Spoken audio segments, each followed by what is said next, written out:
Ouais, les portes, j'ai voulu clairement les défoncer. On m'a rien donné. J'ai dû aller chercher ce que je voulais et j'avais toujours cet objectif de me dire, moi je vais réussir, je vais devenir quelqu'un. J'avais envie de prouver à tout le monde et puis même quand j'étais plus jeune, il y a toujours des enseignants qui vous tirent vers le haut, mais on en a toujours qui vont vous dire que t'es qu'une merde. Moi je me souviens et j'aurai toujours ce souvenir au bac d'un prof qui s'était pointé et qui nous avait dit « Ah mais moi je suis venue pour voir vos têtes en train de pleurer parce que je suis persuadée que voilà, vous avez rien foutu de l'année. » Vraiment en mode sadique, en mode voilà, je viens pour voir l'échec sur vos visages parce que je vous ai tellement bassiné toute l'année.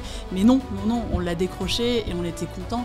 Et moi j'ai toujours eu voilà, ce fil conducteur. On m'a rien donné, j'ai été le chercher et j'ai voulu montrer. Et puis voilà, c'était en moi quoi.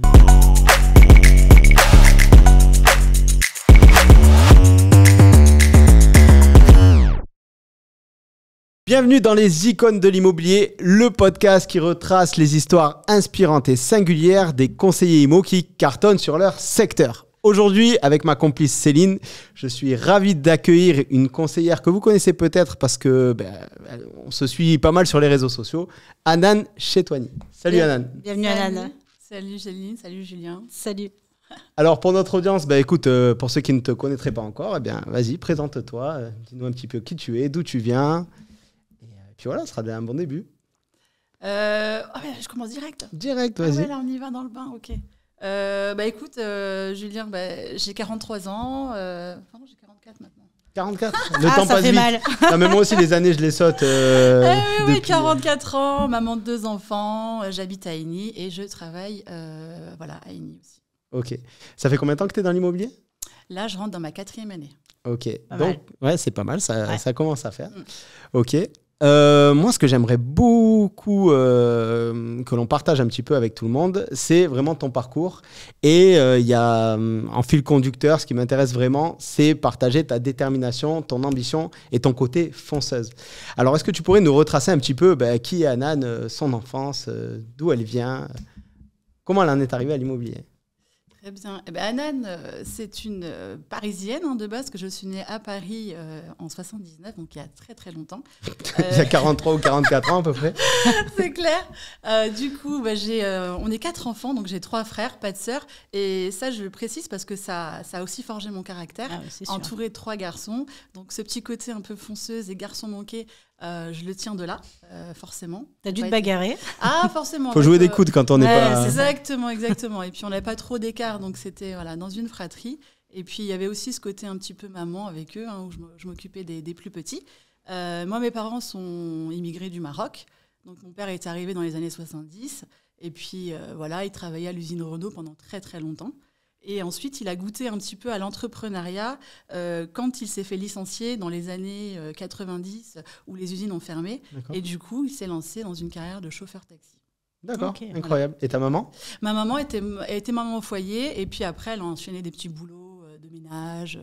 Et elle s'occupait de personnes âgées, juste des petits boulots. Alors, je ne vais pas rentrer dans la caricature de la fille d'immigrés, mais bon, c'est vrai que c'est un peu mon vécu, quoi.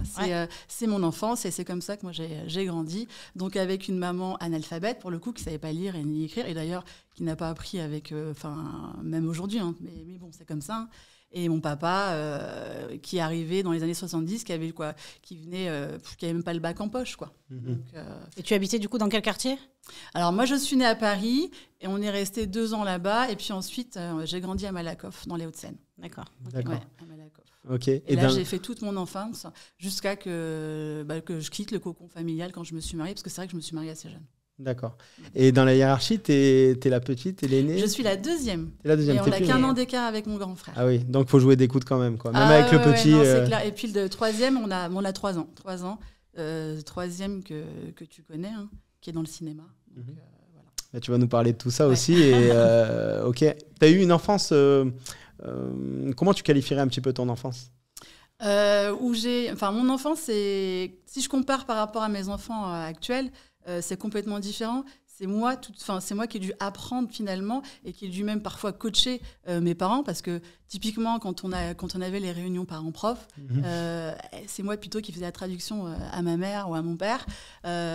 Donc j'ai eu le sentiment d'être vraiment un coach depuis toute petite, quoi. Bon, tu peux le dire, à prescription, tu changeais toutes les conversations et tu traduisais très mal. Non. Ah non, franchement. Non, Anna est une élève incroyable. Mais pourtant, c'était pas forcément le cas parce que j'ai toujours été très bavarde et pas forcément disciplinée, mais j'ai eu toujours ce côté un peu, quand tu dis fonceuse, mais un peu ce côté grande gueule parce que j'avais l'impression que la vie, elle m'avait pas forcément gâtée. Donc c'est vrai que même avec mes enseignants, mes profs, j'ai toujours tenu tête, quoi. Donc j'avais toujours ce côté pas trop réservé, mais fonceuse, exactement, et déterminée, quoi. Ok. Et à la maison, ça se passait comment du coup avec tes frères et sœurs, avec ta famille? C'était une famille aimante? Totalement. Alors là, pour le coup, très très aimante. Mon père un peu à l'écart parce que c'est vrai qu'il a perdu son père très très jeune, donc il a pas connu voilà vraiment cette proximité avec ses parents. Mais c'est vrai qu'on était une famille très solidaire et on l'est toujours à l'heure actuelle.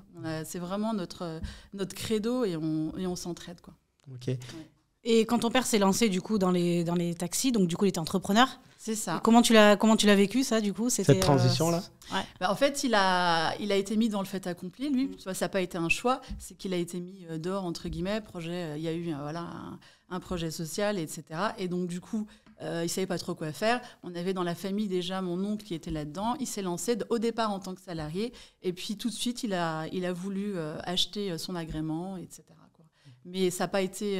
non, parce qu'après, moi, j'étais encore jeune à ce moment-là. Pour moi, il changeait de métier. Mais c'est vrai qu'à partir de ce moment-là, je ne le voyais plus beaucoup parce que c'est vrai qu'il travaillait beaucoup la nuit. D'accord. Okay. Et donc, ton entrée dans les études, du coup, comment ça s'est passé? Quelle a été ta première orientation? Parce que tu as une carrière qui a été Oui, moi, les très études, riche. c'est vrai que j'ai toujours été très, très littéraire dans les langues. Alors, très, très nulle en maths, pas du tout dans les sciences, contrairement à mon frère, à mon troisième frère, qui était très matheux, limite, il révisait pas, mais il pouvait avoir 18 sur 20 en maths, ça me rendait dingue. Alors, lui, il me faisait mes devoirs en maths, et moi, je lui faisais ses devoirs de français en anglais, mais pourtant, on n'avait pas trop le même niveau. Et la famille. Eh ouais, non, mais c'était un truc de fou, on s'entraidait, quoi. Et puis moi, je me suis lancée dans tout ce qui était économie. Et puis, j'ai décroché mon bac. Et j'étais dans l'économie, économie sociale, etc. Et on ne sait pas trop quoi faire. Moi, je n'avais pas forcément mes parents qui pouvaient me dire je te conseille de faire telle ou telle orientation. Basiquement, qu'est-ce qu'on fait? On va voir la conseillère d'orientation qui va vous dire je ne vais pas tomber dans la caricature du non, sketch. Mais vas-y. Ivanov qui nous dit BEP chaudronnerie. Non, on va pas prendre des stars. Mais on te parle de comptabilité. On va te parler tout de suite d'assistanat, etc. Moi, je me suis lancée dans la comptabilité, la fiscalité parce que pour moi, ça me faisait rêver dans un premier temps. Et puis, t'es bien la seule. Ah oui, non, ouais, c'est vrai que la compta, c'est pas un domaine très sexy d'habitude. Oui, non, mais c'est clair. Mais en fait, on le fait pas par vocation, mais on se dit, on va peut-être avoir quelque chose. Mais j'avais aussi ce côté un peu grande gueule, et finalement, j'ai tout de suite bifurqué vers le droit. Et je me suis mis à la fac. J'ai passé mon doc de droit, et entre-temps, j'ai rencontré mon mari, et je me suis mariée super jeune. Voilà. C'est-à-dire quel âge? À 20 ans. Au grand désespoir de mes parents. Comme nous. Donc, à 20 ans. Et au final, c'est vrai que ça n'a pas été simple parce que du coup, j'ai l'impression d'endosser un deuxième rôle, le foyer, etc.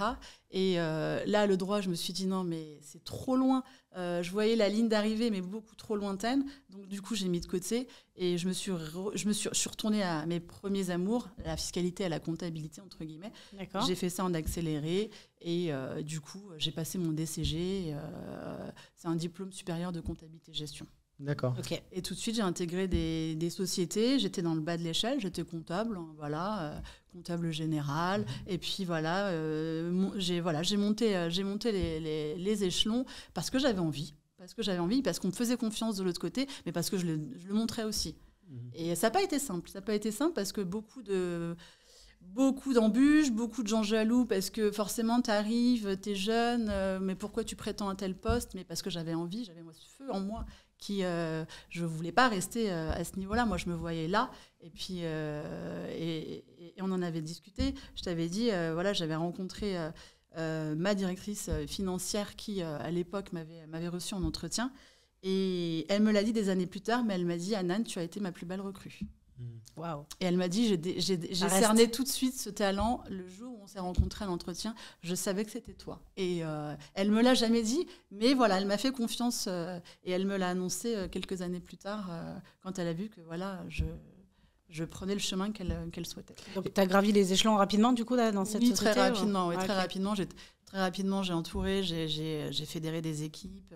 Et puis même aujourd'hui, on est toujours en contact, même si j'ai changé de domaine. Et ils ne sont pas surpris par mes résultats parce que apparemment, voilà, je les ai aussi amenés à éclore et à grandir dans l'entreprise, à les responsabiliser. Et eux aussi à changer. Et puis il y a même des collaborateurs, quand j'ai quitté la structure, que j'ai aussi drivé entre guillemets et qui ont changé de vie, pas forcément dans l'immobilier, chacun à sa manière, mais je suis très fière de certaines recrues.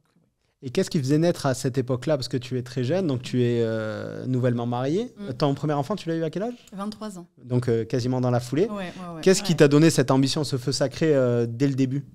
Est-ce que ça a changé un peu au fil du temps? C'est ascenseur social, tu vois. Je t'ai toujours dit que moi, les portes, j'ai voulu clairement les défoncer parce que quand tu arrives, et clairement, on m'a rien donné. J'ai dû aller chercher ce que je voulais et j'avais toujours cet objectif de me dire, moi, je vais réussir, je vais devenir quelqu'un. J'avais envie de prouver à tout le monde. Et puis même quand j'étais plus jeune, des professeurs... Il y a toujours des enseignants qui vous tirent vers le haut, mais on en a toujours qui vont vous dire, je ne vais pas dire qu'ils vont vous dire que tu n'es qu'une merde, mais il y en a beaucoup qui finalement sont plus là. Moi je me souviens, et j'irai toujours ce souvenir, au bac, d'un prof qui s'était pointé et qui nous avait dit ah mais moi je suis venue pour voir vos têtes en train de pleurer parce que je suis persuadée que voilà, vous n'avez rien foutu de l'année. Il y en a, et puis j'ai dit mais c'est délecter cool, de l'échec des autres, sadique. Vraiment en mode sadique, en mode voilà, je viens pour voir l'échec sur vos visages parce que je vous ai tellement bassiné toute l'année. Mais non, on l'a décroché et on était contents. Et moi j'ai toujours eu ce fil conducteur. On m'a rien donné, j'ai été le chercher et j'ai voulu montrer.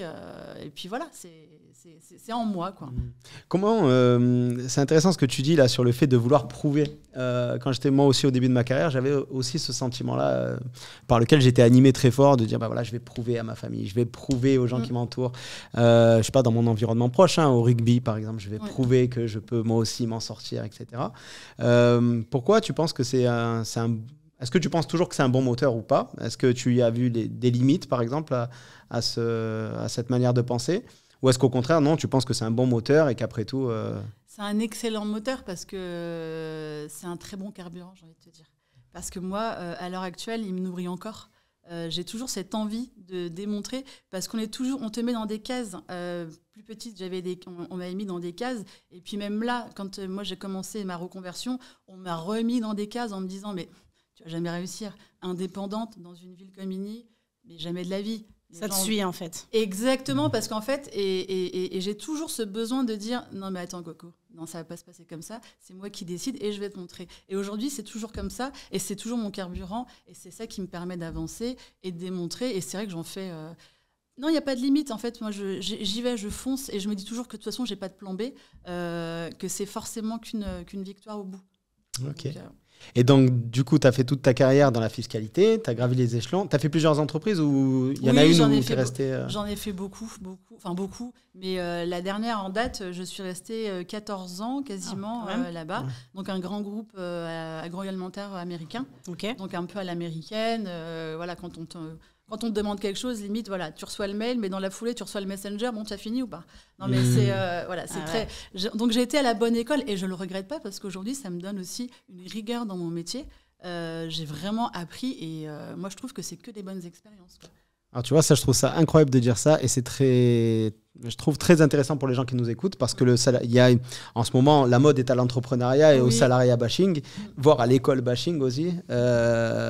L'école, ben voilà, c'est le lieu où on va te formater, puis l'entreprise, c'est le lieu contraignant, etc. Et moi, je trouve que souvent, que ce soit à l'école ou dans le milieu de l'entreprise, on valorise pas assez non plus les bons côtés de ces deux univers-là, parce qu'ils existent quand même.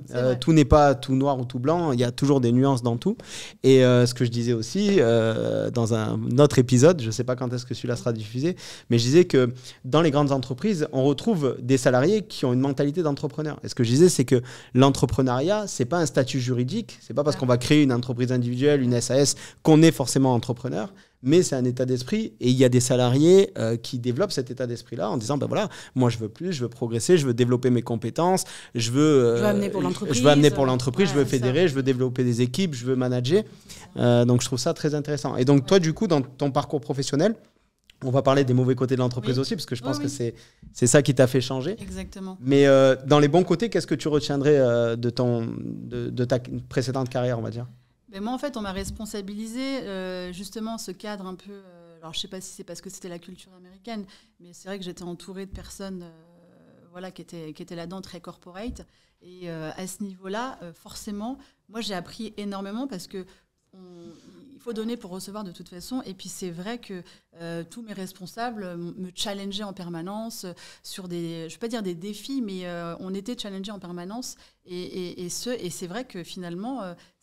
c'est eux aussi qui m'ont peut-être aussi mis le goût de de vouloir entreprendre parce qu'on n'a pas été infantilisé moi dans ma structure, au contraire, je veux dire limite on n'était qu'un simple numéro, mais il fallait toujours montrer et finalement je trouve que c'est peut-être sadique pour certains, mais moi ça m'a plu parce que j'avais besoin à chaque fois j'en demandais et puis tu sais parfois il y avait on me demandait même parfois des choses à faire.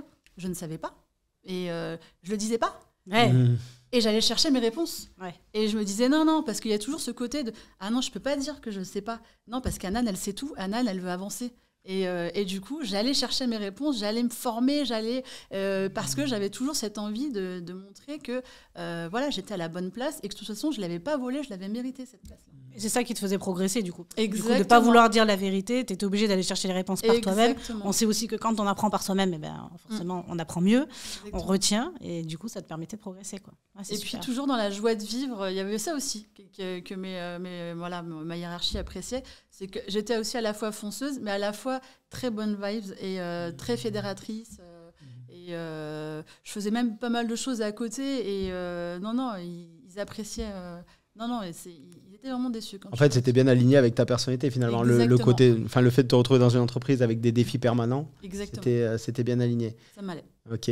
Et donc pour la transition du coup, qu'est-ce qui a fait que... La transition, c'est qu'en fait, on se dit, on a cet objectif, je l'ai eu, et c'est un peu comme les enfants.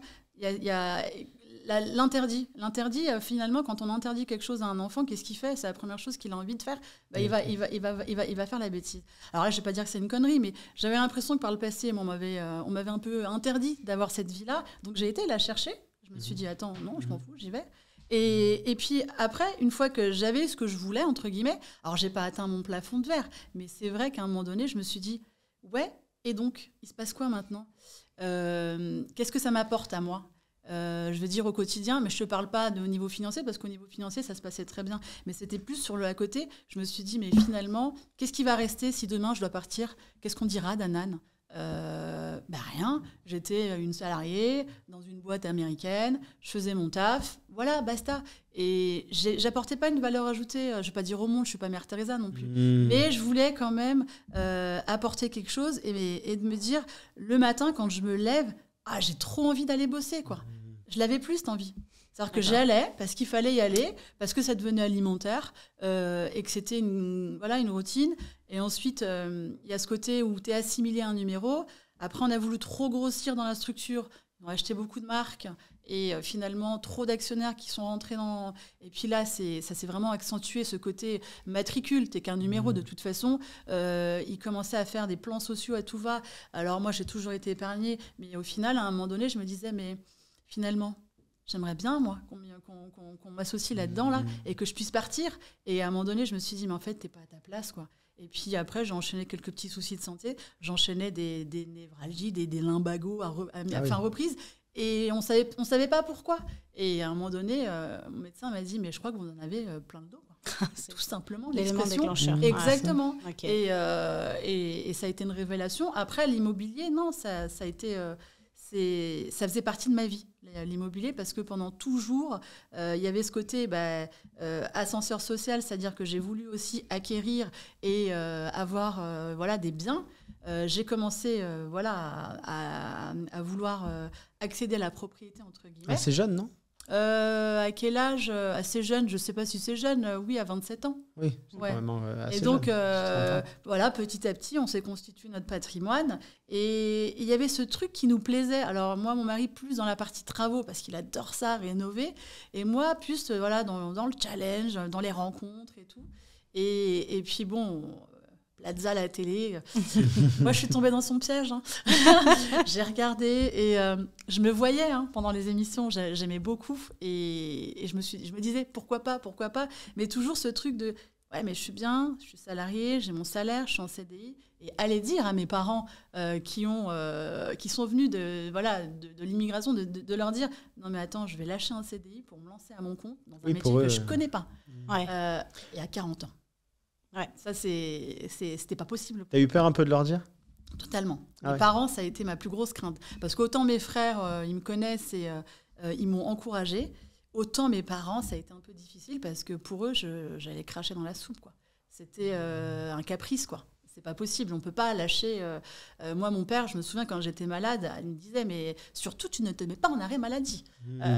C'était non, faut aller bosser, être malade finalement, c'est être faible.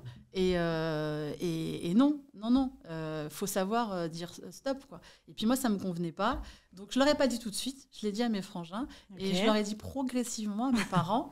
Et mes parents au départ, ma mère, elle n'y croyait pas un seul instant. Elle s'est dit, de toute façon, elle part dans un délire. Et puis, mon mari et mon fils, ils m'ont dit, mais de toute façon, qu'est-ce que tu as à perdre ? Ils t'ont soutenu. Exactement. Au pire, tu as un métier, tu as de l'expérience. Parce que tes frères, ils sont indépendants aussi, non ? Deux. Ouais, deux.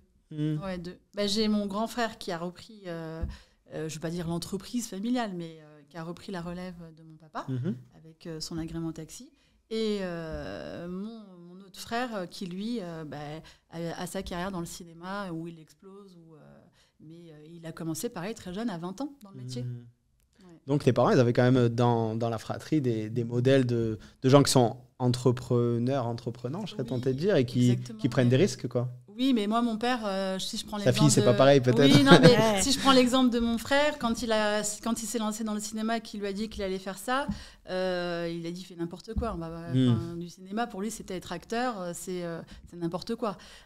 Aujourd'hui, non, avec du recul... ma mère, et puis il le dit, il l'a dit il n'y a pas très longtemps en conférence de presse en disant si j'avais écouté ma mère, je ne serais pas là. Parce qu'elle m'avait surtout dit ne fais pas ça, ne te lance pas là-dedans, c'est un métier trop où il y a de la précarité, quoi. Ouais. Et puis, non, moi... Comme ça, vous aimez bien les interdits dans la famille. Enfin, mais on a ce petit truc, et ma belle-sœur me disait l'autre jour, elle me dit, je pense que c'est dans les gènes. Quand elle voit aujourd'hui que je réussis dans mon métier, elle me dit, mais en fait... toi et Toufik, vous avez quelque chose. C'est dans les gènes. C'est pas là par hasard. Tous les deux, regardez, vous démarrez dans un métier vous n'avez pas connu. Et elle me dit là, tu repars sur quelque chose et pareil, tu performes. Donc, voilà. C'est super. Donc, tu as attaqué avec un peu l'investissement tout au long de ta carrière en fiscalité. Et donc, comment tu as fait le pas vers l'immobilier ? Est-ce qu'il y a eu un élément déclencheur ? Est-ce que c'est le fruit d'une longue réflexion ? Comment ça t'est venu ? Non, même pas, parce que moi, je suis très tac au tac. Moi, je réfléchis pas 100 ans, et même dans mes acquisitions immobilières. C'est pour ça qu'aujourd'hui, je comprends pas quand les gens mettent 3 plombs à décider. Moi, c'est un petit message pour les acquéreurs. Pour ceux qui nous écoutent. C'est blanc ou noir. Moi, c'est tout de suite, je fonce, je sais ce que je veux. Et l'immobilier, à partir du moment où j'ai mis du recul un petit peu sur mon ancien job, je me suis dit, il faut le faire. J'ai commencé un petit peu à regarder. J'avais mon amie d'enfance qui était déjà dans l'immobilier, et qui était indépendante dans mon réseau initial. D'accord. Et du coup, je l'ai revue, on en a rediscuté et je me suis lancée avec elle. Et ça y est, tu t'es convertie. Je me suis lancée au départ et puis moi j'avais besoin, moi je suis comme ça, d'exemplarité, de me dire aujourd'hui j'arrive dans un métier que je connais pas, il faut que je me forme. Donc au début on me prenait pour une tarée parce que j'ai J'ai fait toutes les formations de mon réseau.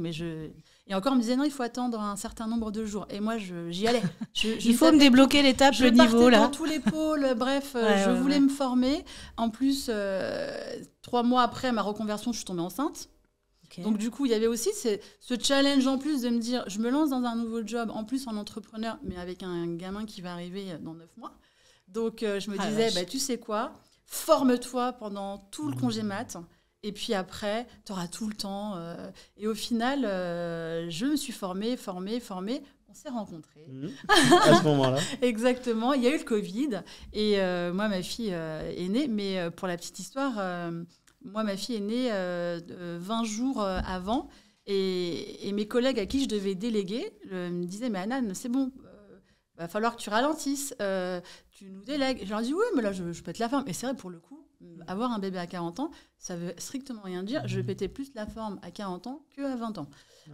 J'ai été jusqu'au bout et en fait, rendez-vous sur rendez-vous. Et en fait, je perds les os en pleine soirée le lendemain, quand je vais à l'hôpital, elle me dit, vous examinez à 8h. Je dis, donnez-moi 1 heure de plus à 9h. Pourquoi ? J'ai plein de coups de fil à passer. J'ai des contre-visites à décaler. J'ai une offre à faire passer sur et j'ai une offre à faire passer. Et j'ai fait passer une offre en salle de travail. Mais non. Et oui, en salle de travail, avec mes AirPods. Oh non. Et mes sages-femmes. Dommage que tu faisais pas de story encore à l'époque. Parce que là. Exactement. Et oui, c'est vrai. Mais non, j'ai fait passer une offre en salle de travail. Et à un moment donné, les sages-femmes me regardaient et m'ont dit, mais c'est bon ? Vous pensez à vous ? J'ai là, c'est bon, l'offre est passée, les contre-visites sont bien calées. Mon fils, je l'avais appelé, tu déposes telle clé à telle personne. Et j'étais en nuisette dans le hall de l'hôpital avec mes AirPods, mon agenda et la nana jusqu'au bout, quoi. Et puis à un moment donné, je me suis dit, bon, je vais penser à moi et à ma petite. Et là, j'ai dit, c'est bon, je suis prête, on y va, je coupe. Ouais. Okay. Comme quoi, le travail, c'est vraiment une valeur importante. Mais moi, je suis comme ça. Faut aller au bout, quoi. Ouais, exactement. Ok. Et pourquoi l'immobilier ? Qu'est-ce qui t'a plu dans ce métier-là quand tu as démarré ? Est-ce que tu as vu que du positif d'entrée ou tu t'es vite dit, oh là là, attention, ça me plaît. Enfin, je sais qu'il y a des choses qui t'ont moins plu. Est-ce que tu veux en parler ? En fait, j'avais pas du tout d'a priori. Pour moi, l'immobilier, c'était quelque chose qui me plaisait. Et puis, c'est vrai qu'en mettant le pied dedans, là, j'ai découvert les travers un peu du métier. Et finalement, je me suis dit, ah oui, c'est vrai que moi, je voyais l'ensemble. Et il y avait beaucoup de choses au final. Et il y a des choses qui ne me plaisaient pas forcément. Mais c'est vrai qu'au départ, on se fait toute une idée. Et je pense que c'est beaucoup aussi de personnes en regardant la télé, etc., en se disant, j'aime l'humain. Enfin, non, pour moi, c'est de la connerie, tout ça. Non, mais moi, en tout cas, de mon côté, aujourd'hui, avec du recul, oui, je suis rentrée dans ce métier-là. Je savais pourquoi, parce que je voulais vraiment contribuer à des projets de vie. Ça n'a pas changé. Aujourd'hui, c'est ce qui me plaît. Mais il y a quand même des choses qui ne sont pas... Mais il faut qu'on en parle. Il faut qu'on en parle, Anan, parce que c'est très intéressant. Notamment la concurrence qui arrache les panneaux et qui raye les voitures. Mais j'aime l'humain, j'aime l'humain. Pas tous les humains. Je fais une pige, le client me jette, mais j'aime l'humain. Ah oui, non, ça... mais moi, la pige, je pourrais en parler. Moi, la pige... et c'est vrai que moi, quand j'ai commencé le métier, j'avais pas du tout d'a priori. Je me suis dit, de toute façon, il faut apprendre. On m'a dit, tu fais de la pige ? Ok. Et puis, je faisais mes sessions de pige, mais je me faisais bâcher. Mais on me raccrochait au nez. Et puis moi, je rappelais, on a été coupé. Mais non, je vous ai raccroché au nez. Mais je disais pas correct. Et jusqu'au jour où j'ai eu un torticolis après une séance de pige. Mais parce que j'étais tellement crispée. Et en fait, j'ai fait un truc con.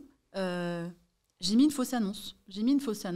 Je me suis dit, je vais me mettre dans la peau de mes vendeurs. Je comprends pas pourquoi ils sont aussi violents, quoi. Franchement, 24 heures. T'as tenu 24 heures. Je l'ai coupé et je me suis dit, ah non, mais je comprends. Avec tous les appels entre tous les différents prestataires, parce que moi je pensais qu'il y avait 2-3 pèlerins qui l'appelleraient comme moi, mais en fait non, entre les agences, les indépendants, les diagnostiqueurs, les sociétés de déménagement, les plateformes à l'étranger pour des rendez-vous, bref, le téléphone n'arrête pas de sonner, et au final, je me suis dit, ah ouais, ok, lui il met son bien en vente parce qu'il a envie qu'un acquéreur l'appelle pour prendre un rendez-vous de visite, et au final il reçoit 50 appels de personnes qui n'ont pas envie de parler. Mais je comprends pourquoi elle m'accueillait comme ça. Alors du coup, après, comme j'avais vécu son expérience, je le prenais en mode baba cool. Je mettais mes écouteurs, j'étais tranquille. Et les rendez-vous arrivaient après. Parce que j'avais pris tellement de recul, je me disais, mais c'est bon. Il n'était pas content, mais c'est pas grave, autodérision, on rigolait. Et je prenais beaucoup. Et au final, je pétais le record de prise de rendez-vous au niveau de la pige parce que justement, j'avais ce lâcher prise. Mais c'est parce que j'ai vécu cette expérience vendeur qui a été pour moi déterminante. C'est extrêmement important de se mettre de manière empathique avec les vendeurs. Exactement. Dans une précédente formation qu'on avait fait qui s'appelle Booster de prospects, on avait fait exactement ça. On avait pris une annonce, on avait posté des fausses annonces dans différentes villes. Ce qui était assez rigolo, c'est qu'on avait posté que dans des villes de province. D'accord. Et ce qui était assez rigolo, c'est que les gens n'étaient par contre pas harcelés. Nous, on avait posté l'annonce, donc on n'était pas harcelés. On avait, je sais plus combien on avait eu, mais la stat, elle était assez ridicule, quoi. Ouais. Et on n'était pas tant harcelés que ça. Ah, mais nous, en région parisienne, c'est chaud. Mais en région parisienne, je sais que c'est beaucoup plus tendu. C'est normal, il y a une concurrence. Et on avait enregistré les conversations. On avait enregistré les conversations qu'on avait diffusées dans la formation. C'était une catastrophe. Exactement. Mais en se mettant à la place des vendeurs, tu as raison. On se rend mieux compte de ce qu'ils vivent et forcément, on s'adapte beaucoup mieux. On adapte beaucoup mieux notre discours quand on l'a vécu, quoi. Quand on l'a vécu soi-même. Et donc, du coup, la pige, c'est quelque chose qui t'a permis de décoller, quoi. Oui, parce que moi, je démarrais sans réseau, entre guillemets. Je quittais mon travail. Et de toute façon, on m'a dit, il faut rentrer du mandat. C'est le nerf de la guerre. Les mandats, tu veux les avoir tout de suite, tu vas voir ce qui est déjà en rayon, quoi. Donc, entre guillemets, voilà, j'ai été vers le particulier et j'ai rentré. Alors, du simple, j'en ai rentré. J'étais parfois la 6e pro, mais je m'en fichais. Je voulais rentrer. Je me disais, mais j'imaginais en fait le magasin. Et je me disais, mais t'imagines un client s'il rentre et que tes rayons sont vides, il n'a pas envie de rester. Alors moi, je voulais charger, je voulais garnir cette vitrine. Et je m'en fichais qu'il y avait 5 ou 6 pros. Je voulais rentrer. Et au final, j'ai transformé des mandats simples à l'époque en exclu ou alors en exclu moral.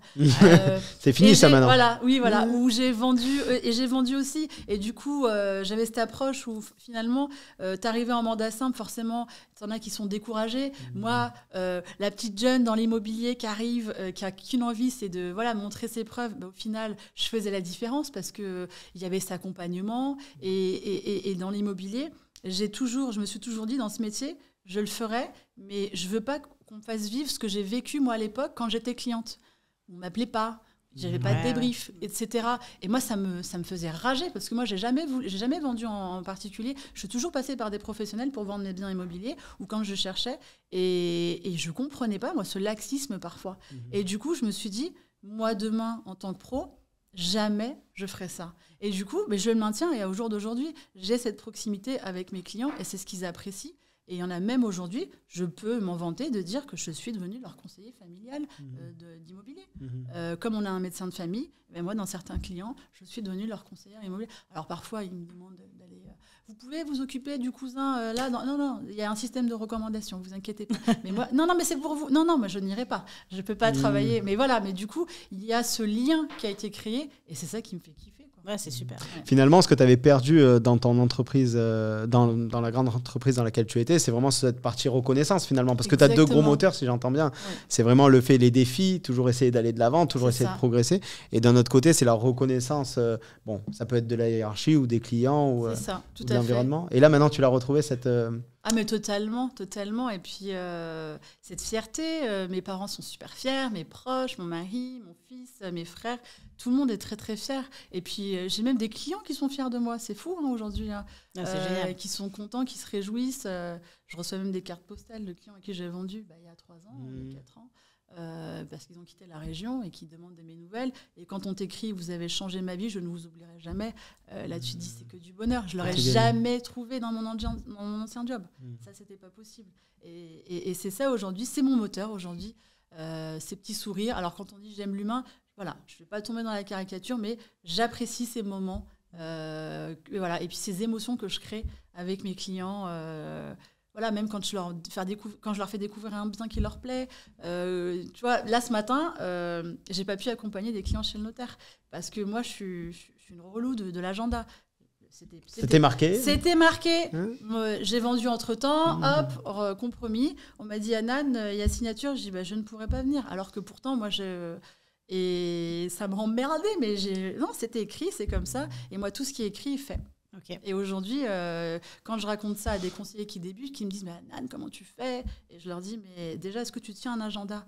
C'est-à-dire, mais faut noter. Mais notez quoi ? Je dis, mais tu sais, si tu n'as pas une organisation, tu ne vas pas t'en sortir. Moi, aujourd'hui, même si j'ai ma séance de prospection, le notaire me fixe un rendez-vous, je n'irai pas. Parce que il faut alimenter. Chaque chose en son temps. Exactement. Et c'est moi qui drive mon agenda et pas le reste. Vas-y, tu avais une question, moi aussi. Moi, j'ai envie de savoir un peu les résultats de Hanan. Du coup, qu'est-ce que ça donne, tes résultats ? Allez, dis-nous tout. Mes résultats, vous les connaissez. C'est incroyable, tes résultats. Je les connais. Ce qui est intéressant dans ta... En fait, tu as très vite explosé et après, tu es resté assez régulière finalement sur les 3 dernières années, on va dire. Donc, tu tournes à combien ? 40, 45 ventes à peu près par an ? Oui, même parfois plus, ça dépend. Parfois plus Là, typiquement, je sais qu'il y en a beaucoup qui galèrent. J'ai quand même maintenu un rythme, de vente. Maintenant, c'est différent parce que là, je m'essouffle beaucoup moins parce que les clients viennent à moi. Là, aujourd'hui, c'est eux qui font de la pige, c'est eux qui m'appellent. On a changé le rapport de force. Exactement, c'est eux qui m'appellent pour me dire on a besoin de vous. Et je trouve ça génial. Et moi, de toute façon, même dans mon caractère, je déteste être en position de demandeuse. C'est quelque chose que j'aime pas. J'ai toujours voulu aller chercher les choses. Et donc, j'aime pas être dans cette position. Et là, c'est grave. C'est toujours plus agréable quand les gens viennent à toi que quand c'est toi qui les sollicites. Mais clair. Ce qui est intéressant dans ton parcours, il y a 2 choses que moi j'ai remarquées. D'une, c'est le respect des fondamentaux. Et ça, j'aimerais bien qu'on en parle parce qu'il y a beaucoup de conseillers qui, malheureusement, prennent un petit peu les vieux moyens de prospection, la prospection traditionnelle, comme tu parlais là, ou la pige, qui du coup boudent ces moyens-là, qui sont des moyens qui pourtant peuvent ramener des résultats. Surtout au début. Exactement. Il y a la rigueur au niveau de l'agenda. Donc, il y a tous ces fondamentaux-là dont j'aimerais bien que tu nous parles. Et puis, l'autre côté, c'est vraiment le côté accompagnement, suivi, parce que tu as suivi nos formations, mais tu as toujours eu cette envie de progresser, d'aller toujours plus loin. Tu vois, par exemple, de te lancer des défis, même en termes de com. On pourrait parler du storytelling qu'on a fait ensemble. Voilà. Donc, vraiment, sur la partie, qu'est-ce que tu dirais aux gens qui nous écoutent sur cette partie-là, sur le respect des fondamentaux et l'importance de respecter ces fondamentaux. Après, j'ai pas inventé, je veux dire, là-haut. Enfin, c'est un sportif de haut niveau aujourd'hui, s'il veut être à un stade, qu'est-ce qu'il fait ? Il s'entraîne. Et je veux dire, c'est en permanence, il y a une rigueur. Dans notre métier, c'est pareil. On ne peut pas vouloir performer et faire que du one-shot une fois à droite et à gauche. Non, il y a une rigueur derrière, il y a du travail. Aujourd'hui, il y a encore les gens qui me disent « tu continues de la prospection ?» Mais bien entendu, il faut toujours, parce que de toute façon, aujourd'hui, si je réussis, c'est que d'autres ont échoué derrière. Pourquoi ? Parce qu'ils n'ont pas maintenu cette rigueur. Moi, quand je suis arrivée dans ma ville, j'avais des agences familiales traditionnelles, bien implantées. Ils sont restés sur leurs acquis. Et puis, Hanan était arrivée. Elle s'est dit « attends, il y a quand même du business, je vais quand même me faire ma place. » Et aujourd'hui, je réussis et je fais même beaucoup mieux qu'eux. Donc aujourd'hui, pourquoi ? Parce que j'ai mis en place cette rigueur et je la maintiens au quotidien. Et beaucoup cherchent la recette de la potion magique. Je leur dis arrêtez. La potion magique, c'est dans Astérix. Mais dans la vraie vie, dans la vraie vie, c'est du boulot et c'est les fondamentaux. Donc tu vas prospecter, tu vas à la rencontre du client. Faut arrêter de croire qu'on va rentrer 10-15 estimations devant son canapé sur Netflix parce qu'on a posté une pub sur Facebook. Non, ça marche pas. Sinon, dans ce cas-là, tout le monde serait millionnaire. Et non, ça se passe pas comme ça. Il faut vraiment bosser. Et moi, de toute façon, le client, c'est lui la base de tout. Donc il faut aller vers eux. Et beaucoup ne vont pas vers le client. D'ailleurs, c'est intéressant parce que là, il y a 2 choses qui sont très intéressantes dans ce que tu dis. Il y a l'approche, parce que aller vers le client, moi j'ai toujours dit, c'est fondamental, comme on l'a écrit dans le livre. Bien sûr. C'est fondamental. Ce qui compte, c'est pas finalement d'aller vers l'autre, c'est comment on y va. Exactement. C'est ça qui fait toute la différence. Et donc il y a ça qui est intéressant. Et il y a l'autre, pour moi, une maladie de l'agent IMO, c'est l'embourgeoisement. Parce que généralement, quand on commence à faire une paire de ventes, d'ailleurs, quand on commence à faire 30, 40 ventes, souvent l'année d'après, ça dégringole au niveau des résultats. Parce que les gens s'embourgeoisent et se disent, ça y est, je suis un peu arrivé. La prospection, j'y vais financièrement, plus. Financièrement, je suis bien. On va faire de la prospection, je fais 30, 40 ventes, c'est bon. C'est clair. D'ailleurs, quand on avait la pige, j'en fais plus. Mais c'est pas que j'en fais plus. Par le passé, j'en faisais partout. C'est-à-dire que la moindre annonce qui tombait, et puis j'y allais. Aujourd'hui, moi, je travaille mon secteur. C'est-à-dire que les seuls passe-droits que je vais m'autoriser, c'est mes recommandations dans un rayon de 10 minutes en voiture, parce que les clients, parfois, ont une situation particulière. Mais sinon, dans ma ville, je suis au courant de tout. Moi, chaque maison qui est en vente, je sais pourquoi elle est en vente, à quel prix, depuis combien de temps, chez qui. Je connais tout, même si je ne l'ai pas tout de suite, parce que déjà ça me sert en visite avec mes acquéreurs, on discute. Ah oui. Et puis ça me sert aussi dans mon discours vendeur quand je suis en rendez-vous, parce que eux ils voient quoi? Ils voient une vitrine sur SoLoger, mais finalement ils n'ont pas le tout derrière. Et puis moi quand je discute avec eux, mais dis donc, vous connaissez toutes les adresses, toutes les rues, toutes les maisons qui sont en vente. Mais oui, mais moi je travaille essentiellement sur ma ville, là où beaucoup de conseillers s'éparpillent. Moi je prends l'image, tu fais 10 ventes, dans ta ville tu as 10 panneaux. Tu en fais 10 dans des secteurs différents. Quel est l'impact? Tu en auras un là, un là, un là. Mais 10 dans la même ville. Là, moi aujourd'hui dans un immeuble, j'ai 5 panneaux. J'ai même je vais pas dire un concurrent, parce que ça l'était, maintenant c'est devenu un confrère qui m'appelle samedi, il me dit « Tu m'emmerdes avec tes panneaux vendus là ?» Il me dit « C'est quoi tous ces panneaux vendus ?» Je dis « Il y en a 2 autres qui arrivent là. » Mais bon. Et les gens te reconnaissent ouais, ça c'est bizarre, ça. J'ai eu le cas l'autre jour, j'étais avec une personne que j'ai recrutée, on était dans ma ville, et il me dit « Tiens, il y a le monsieur qui t'appelle là-bas. » Je dis « Mais je le connais pas. » Et on était en train de faire une vidéo. Et je lui dis « Mais je le connais pas. » Il me dit « Apparemment, il te connaît. » Et là, le type s'approche et me dit « Je voulais vous voir en vrai. » Ça me fait plaisir. C'est génial. Et là, mon filleul était là en disant « Ah ouais, on veut te voir en vrai. » Donc c'est comme ça la vie, c'est la vie de star. Je dis « Non, c'est pas la vie de star, mais les clients, je les rencontre à l'école, les mamans, les gens me connaissent. » quoi. Et avec Julien, vous avez travaillé donc ton storytelling, et ça a bien marché? Ça, j'ai adoré. J'ai adoré parce que finalement, c'était un super exercice, et je te remercie, Julien, d'avoir poussé à le faire. Ça a retracé mon histoire et beaucoup d'émotions. Ça n'a pas été simple, hein. Vraiment pas simple. Et même pour la diffusion, et puis même aujourd'hui, hein, quand je le revois, il me ressemble totalement parce que j'ai toujours de l'émotion en le regardant. Et chaque personne qui l'a vu, j'ai même mon frère dans le cinéma et qui m'a dit « Mais en fait, il est juste et ça te représente tellement. » Je suis ravi. C'est le but. Le but du storytelling, c'est ça, c'est de révéler ce que parfois les conseillers IMO ont du mal à révéler. Oui. Et là, ça a été une belle expérience en tout cas. Mais total, mais vraiment total. Et puis il y a des personnes qui m'ont découvert grâce à ça, des clients qui ont vu, parce que je raconte pas mon histoire à tout le monde, hein, mais vraiment. Des stars aussi. Des fois, il y a des choses qui sont difficiles à dire. À part sous ce format-là, on ne pourrait pas s'exprimer. Le format permet de s'exprimer d'une manière différente, de se présenter d'une manière différente. Ouais, exactement. En parlant de ça, il démarrait par Banlieusard et fier de l'être. Et justement, cet artiste... Kerry James, pour ceux qui connaissent. Exactement, qui m'a contacté sur les réseaux. Suite à ça, exactement. Et donc, du coup, vous avez fait quoi ensemble ? Du coup, j'ai une interview qui va arriver avec lui prochainement. Incroyable. Ça, c'est mon parcours, un peu mon storytelling, mais comme quoi la force des réseaux sociaux, parce que bon, là aussi, tu as osé en fait lui envoyer aussi. Oui, exactement. Ah, mais j'ai été sans pitié. C'est génial. C'est comme tu dis, déterminé. Voilà, il y avait un clin d'œil pour lui, et puis de toute façon, moi, je suis très fan de ce qu'il fait. Et on est 2. Et voilà, en plus, exactement. On est 3. Voilà. On est 3, ouais. Et puis, c'est vrai que je me suis permise de lui envoyer. Et c'était incroyable parce que du coup, quand il m'a contacté, je me suis dit waouh, c'est pas possible. Et mon fils me dit dis donc, tu as son numéro dans ton répertoire. Ouais. Et c'est fou, quoi. C'est complètement incroyable. Pour conclure cette émission, parce qu'on arrive bientôt au bout, si tu avais 3 conseils à donner aux gens qui nous écoutent, aux conseillers immobiliers qui nous écoutent, ce serait quoi les 3 conseils que tu donnerais ? Les conseils, déjà, n'écoutez pas les autres. Si vous avez envie de faire quelque chose, croyez en vous. Cessez les croyances limitantes. Tout le monde est capable de faire n'importe quoi. Je veux dire, aujourd'hui, moi, je suis là. On ne m'a pas forcément donné plus de billes. J'ai été les chercher, j'ai travaillé. Donc, croyez en vous. Ça, tu l'incarnes, ça, c'est sûr. Non, mais c'est clair. Mais voilà, il faut travailler, mais surtout, formez-vous. Je leur dirais, formez-vous. Et ne voyez pas les formations comme des dépenses, mais comme un investissement. Aujourd'hui, on est des entrepreneurs et pas des salariés. Donc, chaque sou qui est gagné, finalement, réservez une partie pour votre communication et pour les formations, parce que les formations, il faut toujours être à la page. Tout évolue, le temps évolue. Enfin, tout évolue de toute façon. On regarde aujourd'hui. Il y avait Internet il y a quelques années, tout le monde l'a décrié. Aujourd'hui, c'est ChatGPT et les gens disent que c'est de la folie. Mais dans quelques années, les gens vont se dire, mais finalement, ceux qui n'ont pas pris le train vont se dire, mais on a loupé le truc. Donc, il faut continuer à se former, il faut continuer à travailler et surtout investissez sur vous.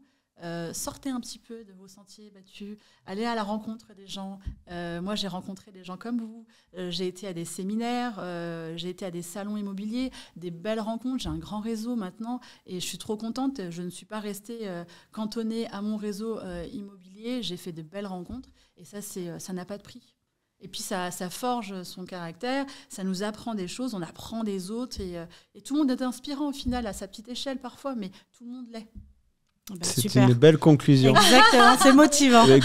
Merci Hanan. Merci Hanan, franchement c'était une super émission, je suis très content. Ouais. Et puis à très bientôt. À bientôt. Très très vite. Salut Hanan. Salut tout le monde.